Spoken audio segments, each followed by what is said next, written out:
नमस्कार. माझा 2024 नोव्हेंबरमध्ये मी पायी चालून नर्मदा परिक्रमा पूर्ण करण्याचा प्रयत्न केला होता. त्याच्या अनुभवाचं मी वर्णन केलं. आता हे सांगता शेवटचं माझं मनोगत. मी हे फेसबुकवर लिहित होती. माझे एकूण 6 भागामध्ये मी हे वर्णन केलं. तर त्या ह्याच्याखाली खूप प्रश्न वगैरे येत होते. तर त्याच्यावर बऱ्याच जणांना आणि मला फोनही येत होते. त्याचं उत्तर वगैरे आणि माझी सांगता, माझ्या मनाची थोडीशी तळमळ ह्या भागातून मी लिहून व्यक्त केली होती. ते तुम्हाला ऐकवते. लग्नाच्या बेडीत अडकले गुड्डा आणि गुड्डी, गुड्ड्याने धीर गमावला, राहिली अधुरी परिक्रमा. गुड्डी म्हणाली, आपण दोघे करू एक परिक्रमा. गुड्डा म्हणाला, पारायणच माझी आहे परिक्रमा. जिद्दीने गुड्डी गेली, जिद्दीने गुड्डी गेली, गुड्डा राहिला एकटा. गुड्ड्याने धीर सोडला, राहिली अधुरी परिक्रमा. आशा आहे पुढील काळात करतील दोघे परिक्रमा. संसाराच्या खेळामध्ये स्वप्न राहते साथीला. सगळ्यांच्या शुभेच्छेने, सगळ्यांच्या शुभेच्छेने, मैयाच्या आशीर्वादाने होईल पूर्ण आशा पुढील काळात पूर्ण करेन जोडीने परिक्रमा. लग्नाच्या बेडीत अडकले गुड्डी आणि गुड्डा, गुड्ड्याने धीर गमावला, राहिली अधुरी परिक्रमा.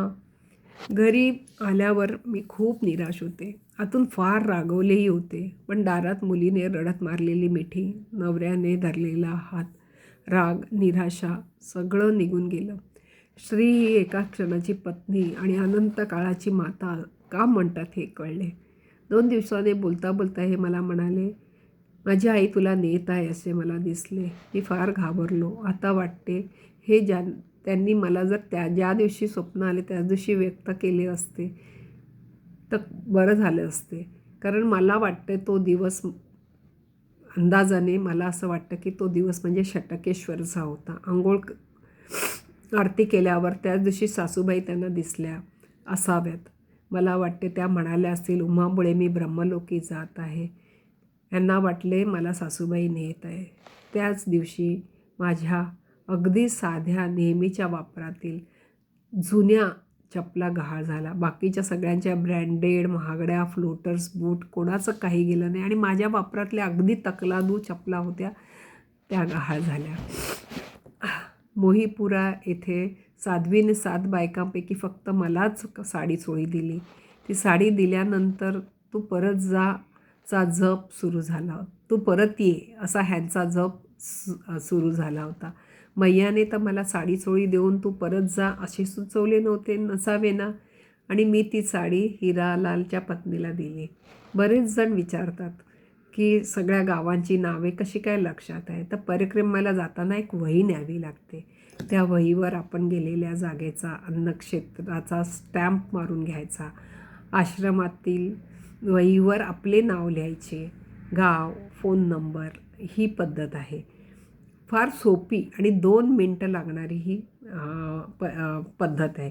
पण ह्याच्यामुळे खूप फायदा होतो की आपण जेव्हा परत येतो तेव्हा आपण किती आश्रमांचा लाभ घेतला, किती सेवा उपभोगली, आपण कुठल्या मार्गाने गेलो होतो, ही आठवण आपल्याला आयुष्यभर, ह्याची नोंद आपल्याला आयुष्यभर राहते.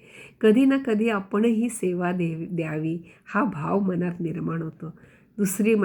दुसरा फायदा, जर कोणी वाट चुकले, काही अघटित घडले तर आश्रमात जी नोंद असते, नोंदवही असते, त्याच्यातून शोध घेणे सोपे जाते. म्हणून परिक्रमावासियांनी आपल्या वहीत आणि आश्रमातील वहीत न कंटाळता नोंद घ्यावी. मी स्टॅम्प मारला की लगेच पुढे काय खाल्ले आणि काही कळले तर आश्रमातील माणसांची नावं वगैरे लिहून घ्यायची. त्यामुळे मला हे सगळं व्यवस्थित नावासकट मी सांगू शकले. पुण्यात पोचल्यावर माझ्या बहिणीचा फोन आला. तेव्हा मला कळले की माझ्या मुलीने फोन करून तिला सांगितले, आई माझी ऐकत नाही, तुझं नक्की ऐकेल, तिला परत ये म्हणून सांग. माझी बहीण म्हणाली, तुझा फोन आला तर योगेशची तब्येत बरी नाही हे ती सांगेन, पण परिक्रमा सोडून परत ती असे सांगणार नाही, तिच्यावर निर्णय सोडणार. परिक्रमेसाठी मी घराबाहेर पडल्यावर 18 दिवसाच्या अनुभवाने सांगते, मध्य प्रदेशमधील पूर्ण भागात जराही भीती नाही. आपण सवड काढून निघालो पाहिजे. घाई न करता जसे जमेल, जितकं जमेल. वजन अतिशय कमी घेतले तर आनंदाने शूलपाणी जंगलात जाण्यापर्यंतचा मार्ग फार सुखकर आहे. खरे तर नर्मदा परिक्रमात 1 निरंजन, 2 सुखी, 3 खटपट, 4 दुखी असं म्हणतात. पण मी ओंकारेश्वर इथे पोचल्या आम्ही 4घे झालो. आमचे फार चांगले जुळले. संकल्पविधी झाल्यावर मी व पुष्पाताई वेगळे झालो. भरतभाई आणि अच्युतभाई ते दोघे वेगळे झाले. आम्ही वृंदावन धाममध्ये आश्रमात 7 जणांचा समूह होता. त्याच्याबरोबर पुढील 11 दिवस होतो, शूलपाणी जंगलात जाईपर्यंत. मी परतणार म्हणून मागे राहिले तर मुकुंद भाऊ आरामासाठी. पुढे मी शूलपाणीत प्रवेश केला आणि नेहा पाय मुरगळला म्हणून ती माझ्या जोडीला आले. बाकीचे 6 पुढे चालत गेले. प्रत्यक्ष शूलपाणी जंगलात मी चालले नाही. नावेने बादल महाराष्ट्रात पोचले. माझ्या चालीने पोर्टर घेऊन, ज्याला कमीत कमी 3 दिवस लागले असते, ते बोटीने मी 2.5 तासात पार केले. मला शूलपाणी पूर्ण पार करता आले नाही, कारण मी खप्परमलहूनच परतले. यावर गजानन भाऊंनी मला सकारात्मक उत्तर दिले, तुम्ही मातेच्या हृदयात जागा निर्माण केली. मला माझी गुरु भगिनी श्रद्धा देसाई ही म्हणाली की 4 महिने सातत्याने नर्मदे हर म्हणत तू मुंबईत चालली, ती परिक्रमाच मानली मातेने. थोडी परिक्रमा बाकी राहिली होती, ती पूर्ण केलीस. किती सकारात्मकता. हेच आपल्या धर्मातील फार छान मूलतत्व आहे. सतत आम्ही प्रथम भेटलेले 4 जण आम्ही भेटलो. पहिले मला भेटले भरतभाई, नंतर मला पुष्पाताई आणि अच्युत भाऊ मिळाले. त्यातले भरतभाई 20 नोव्हेंबरला शांत झाले. अच्युत भाऊ शरीराने मानसिकदृष्ट्या थकल्यामुळे 21ला घरी परत गेले आणि 27ला मी परत आले. एकूण 4 आम्ही जे पहिली भेटीमध्ये जे 4 झालं होतं त्यातले आमचे 3घांचं झालं. पण एका पायात रॉड असून आणि ब्रेस्ट कॅन्सरने एक ब्रेस्ट काढलेली असून सुद्धा पुष्पाताईने त्यांची परिक्रमा पूर्ण केली. मला पूर्ण परिक्रमेत पाय दुखतात म्हणून तेल लाव हा प्रकार कधी करावा लागला नाही. कधी पाय दुखलेच नाही. फोड आली म्हणून औषध लाव, बिलकुल एकही फोड आला नाही. पोट बिघडले, ताप आला, असं काहीच घडलं नाही. एक शिंकही आली नाही. एरवी मुंबईत उठल्या शिंका येतात, त्याही तिथे आल्या नाहीत. फक्त वृंदावन धाम आश्रमात आणि सिद्धेश्वर आश्रमात मी पोचल्यावर काहीच केले नाही. इतर आश्रमात मी मुलांशी खेळणे, भजन म्हणणे, जेवण करणे ह्या कामासाठी बॅग ठेवल्यावर पळायची. मी स्लिपिंग बॅग, मॅट, स्वेटर, शाल नेले, पण मला त्याचा काहीही उपयोग झाला नाही. एखादेच पुढे गेले असते तर झाला असता. 1-2दा सहकारी मला म्हणाले, अशा थंडीत का फिरतेस, म्हणून स्वेटर बाहेर काढला. पण खरंच थंडी वाजली म्हणून मी स्वेटर घातला नव्हता, तर लोक म्हणजे माझे सहकारी ओरडत होते म्हणून घातला होता. निघालेल्या अनेक परिक्रमावासियातील फक्त 20% परिक्रमावासीच चालून पूर्ण करतात असं ऐकलं होतं. माझ्या अनुभवात आमच्या 4घांमधलं बरोबर तसंच घडलं असं म्हणता येईल. हल्ली बरीच जणं वाहनाने 15-20 दिवसाची परिक्रमा करतात, तर काही खंडित परिक्रमा करतात. वर्षातून 15 दिवस चालत जातात व बऱ्यापैकी वाहतूक यंत्रणा असलेल्या ठिकाणाहून परत घरी जातात.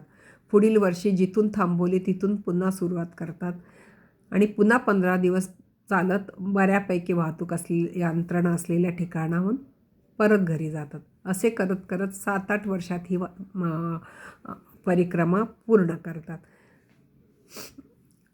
तेही योग्य तरुणपणी संसार, नोकरी, कामधंदा सगळं सांभाळून 4 महिने रजा नाही घेता येत नाही. वय वाढल्यावर एवढे चालता येत नाही. त्यावर हा उपाय मला आवडला, पण मला तो फार उशिरा कळला.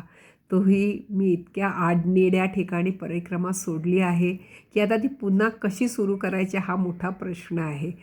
पण आपल्या धर्मात प्रत्येक प्रश्नाला उत्तर असते. मग काही ना काही पर्याय नक्की असतो, मलाही सापडेल.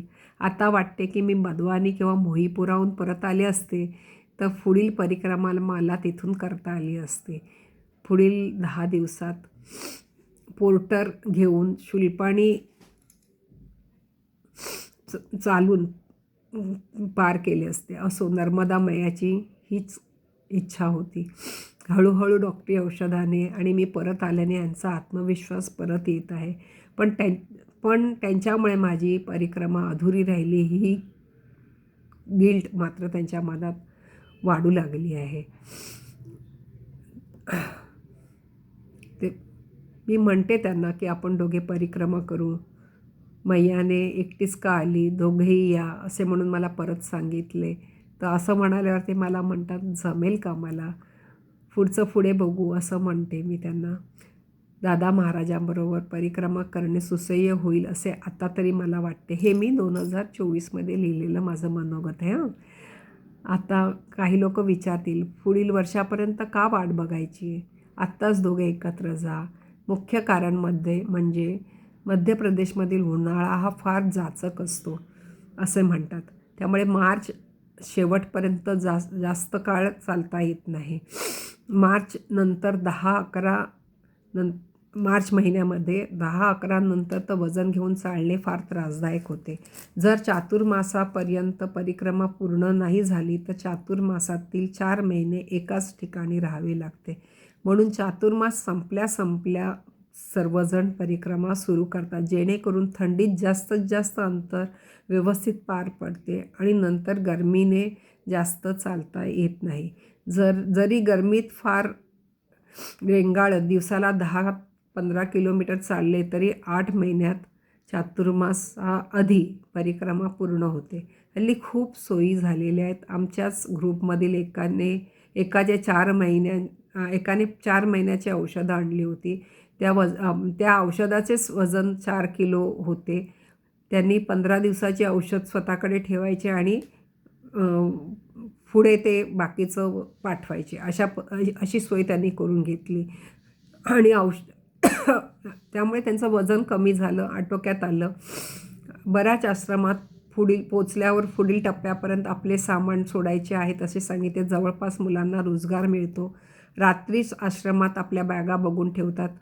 त्यांना आपण आपापल्या टप्प्याजवळ पोचलो की फोन करून सांगितलं आमची बॅग आणून द्या, तर आश्रमात आणून देतात.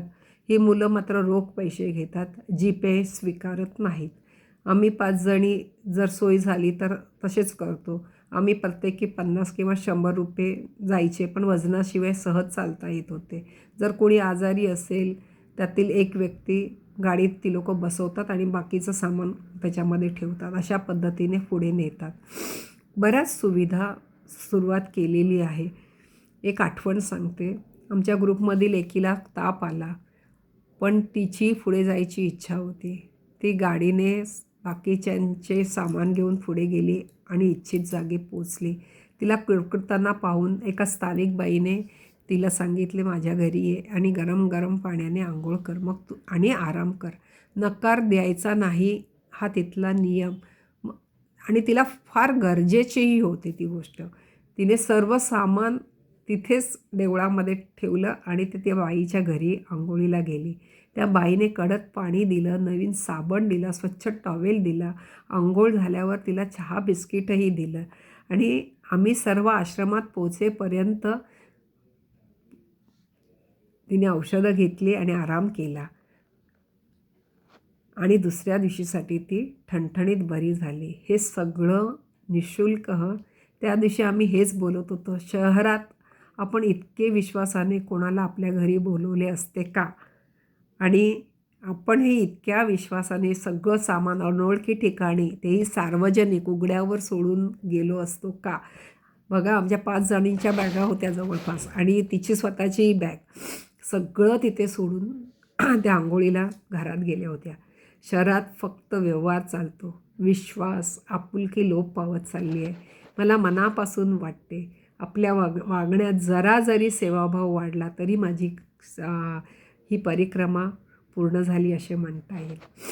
नर्मदा परिक्रमात असंच जमत गेलं, मला सुचत गेलं आणि मी एक छोटीशी नर्मदा मातेला एक प्रार्थना सुचली.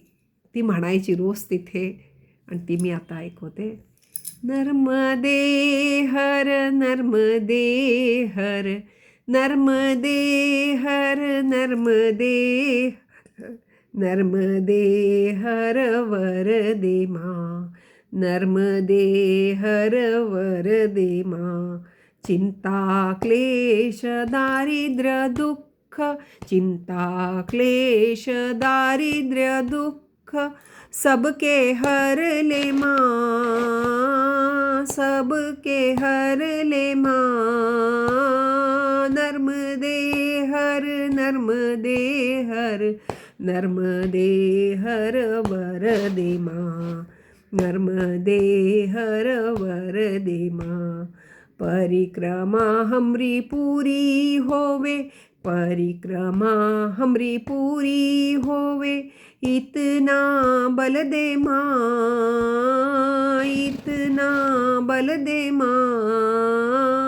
नर्मदे हर नर्मदे हर, नर्मदे हर वरदे माँ, नर्मदे हर वरदे माँ.